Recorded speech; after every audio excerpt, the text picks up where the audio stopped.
Hello and welcome to NewFilmmakers Los Angeles in partnership with Movie Maker magazine. My name is Danny DeLillo and we're here at the South Park Center and I'm here with Raymond with his movie Star Wars, The Toys Awaken. Let's take a look at the clip.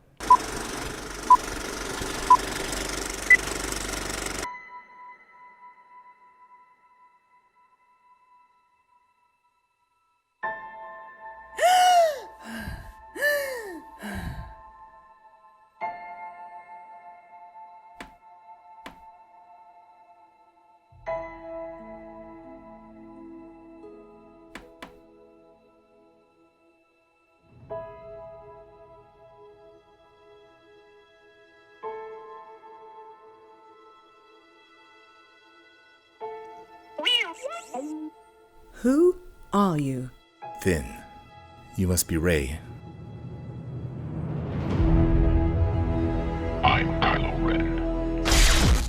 Ren. Raymond, thank you very much for being here. Thanks a lot, Danny. I appreciate you having me here. And thank you for coming up, all the way from San Diego. Really appreciate that. How would you not want to see your film with a title like that? I was so intrigued, I couldn't wait to watch it. For those that haven't seen it, tell us a brief synopsis. Okay, well, so the title Star Wars, The Toys Awaken, so it's Star Wars meets Toy Story, basically. And it's about a 7-year-old girl who is kind of shy, has trouble making friends, and it's about how something like Star Wars can help bring people together. Yeah. And you know, the toys, they come to life and they help her out of a jam, and that's kind of the fun adventure of it. It's so wonderful, and I love that it's taken from, you know, a young person's perspective, and just how the imagination is so wild at that age as well. It was so beautiful to kind of see, and very nostalgic as well. One thing I love about the fact that it's around, you know, Star Wars, Toy Story, is we've all, you know, kind of had a relation either to Star Wars or Toy Story or both. And Right. so it's kind of a universal kind of feel, and also how these amazing stories have kind of almost been so much part of our childhood. So, I mean, dare I say, where did the inspiration come from? Because I'm sure it's in a weird way obvious, but where did you decide to say, I wanted to make this film? Well, so I'm a big Star Wars geek. This is actually the third film in a series of Star Wars Toy Stories that I've made. The very first one was back in 2015 when Disney was about to release The Force Awakens. They revived the Star Wars Fan Film Awards, which is something they used to do annually. And I thought, oh, this is a great time to try and enter that contest. And I had always had an interest in filmmaking.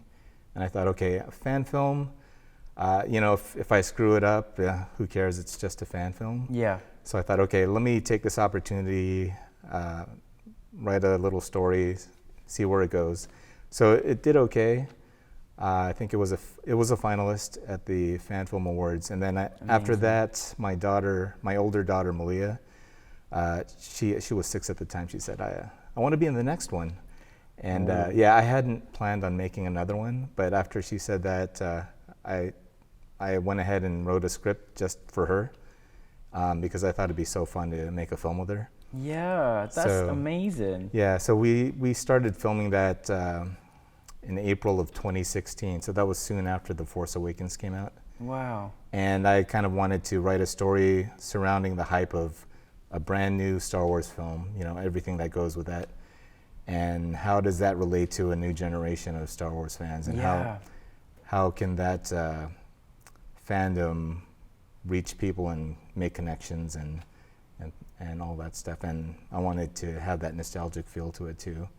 And I myself am kind of a collector. So I thought, oh, you know, a Toy Story kind of premise would be awesome. And something that my daughter would love. Yeah. I love it. I think it's fantastic, and it's sort of one of those films you watch like, how has this not been done yet? You know what I mean? Like, I'm glad that you that made it, and I love that this was your journey into filmmaking, and then you got pushed into making more by your daughters, which I think is great as well. So they've got to be in every one of your films now in the future, obviously, because they're going to demand that role, which is great. Keep it in the family. What was it? I mean, again, I think it's a lovely journey. Now you've obviously made your third one.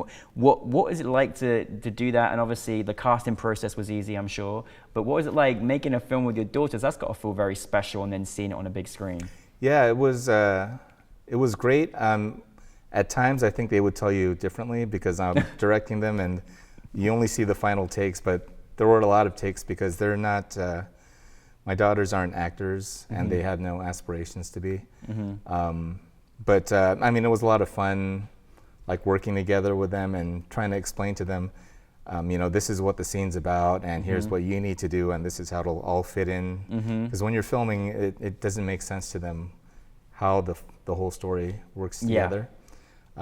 So I think they've got kind of the hang of it now. And actually my younger daughter, Nora, she's also in the film, by the way. Yeah. When I was describing our next fan film that we're doing, I just kind of gave her a synopsis, and then she went ahead and she wrote her own little script based on what I told her. Oh, I love it. She gave it her own title, Star Wars. I think it was Star Wars: The Attack, and she did a pretty good job of summarizing what I had just told her verbally. So she's kind of into it now. Oh, awesome. Yeah, and the way she got into this third film was it took so long to complete the film. I had mentioned we started filming in April of 2016. We had done some work, and then at some point I realized I was going to miss the deadline for the next Star Wars Fan Film Awards. So I stopped production on that, and we went and did a different fan film for another contest. And then we came back to this one in 2018, like early 2018. And by the time we got to completing all the live action scenes, my daughter Malia was too old to actually play her part again. Yeah, so my daughter Nora stepped in and she completed the rest of the scenes. Oh my goodness. So she doesn't look quite like Malia. Yeah.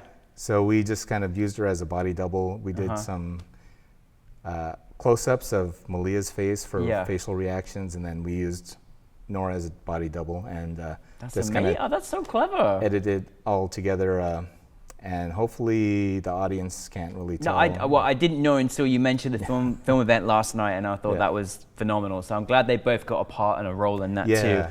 Really good. Well, I mean, obviously it's tricky, obviously, because you had to combine that with this. You know, these toys had to come to life. How was that process for you? Because that looked as difficult as I can imagine. Yeah. So it's obviously stop motion animation that you know, recently with Leica Studios putting out all these amazing films, I think people are really aware of stop motion animation. And it's something that I just had to pick up and learn on my own. Wow. So I watched a lot of YouTube videos on how to do it, and then going through, by the time I got to this third film, I had kind of refined my own technique. And stop motion animation with toys is different than what the pros use for major productions with real armatures and all that. So animating with toys is actually quite difficult because the plastics don't quite move the way you want them to. Yeah. And they don't have the full range of motion that you hope you could have for an animation.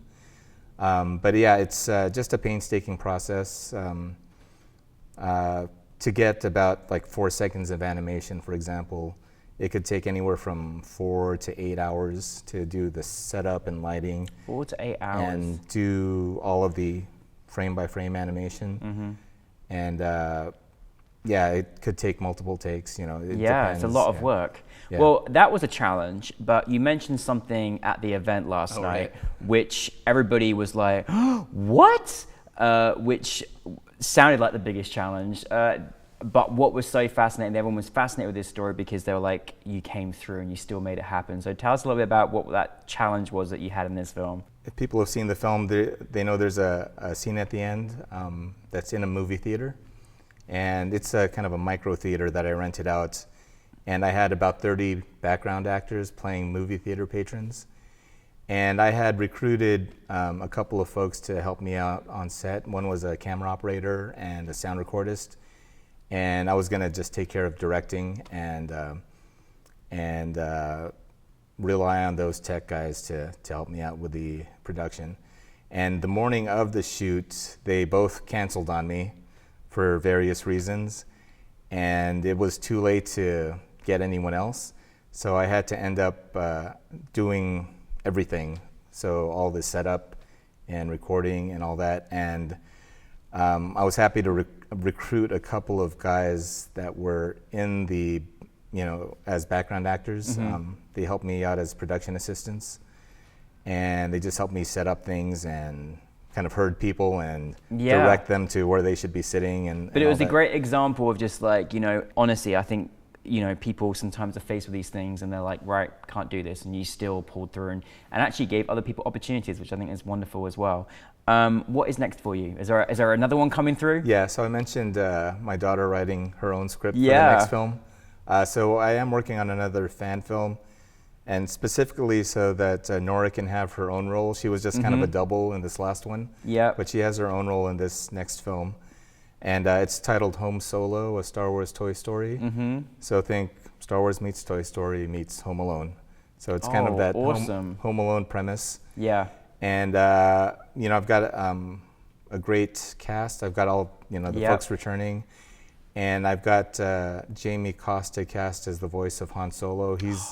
He's a great voice impressionist and an actor in his own right, and he does his own Star Wars fan films, by the way. That's amazing. And I think he just wrapped production on his Kenobi fan film. Oh, awesome. So that should be, I think, coming out in December. I think that's his goal. So we've got him on board, and he wouldn't have come on board if I hadn't made this film first. So he was into it, and it was great to get him on board. And besides that, I'm trying to do something with Lucasfilm Fan Relations to do a charity project based on a fan film. So that's kind of an ongoing thing. So hopefully I can kind of get that going and get their blessing to do something for, I'm sure, for a few children's charities. Yeah. And I'm kind of in the background when I have time. I'm trying to develop a story in the sci-fi horror genre, so something very different. Great. So an original story, not based on Star Wars or anything like that. But hopefully I can get that going. I'm a kind of a big horror junkie and sci-fi junkie, so there's something that I thought I could produce that would be interesting. So we'll see where that goes. Oh, it's so many exciting things, and you've got obviously a future, writer and probably executive producer and your daughters. So that's also good as well. They've got a good support there. No, listen, Raymond, thank you for bringing your film. It was so wonderful. I'm glad that journey is continuing as well. So please bring us the next one as well. Well, I hope to. Yeah. Thanks for having this one at the film festival. I really appreciate it. Thank you, Raymond, everybody. Thank you very much.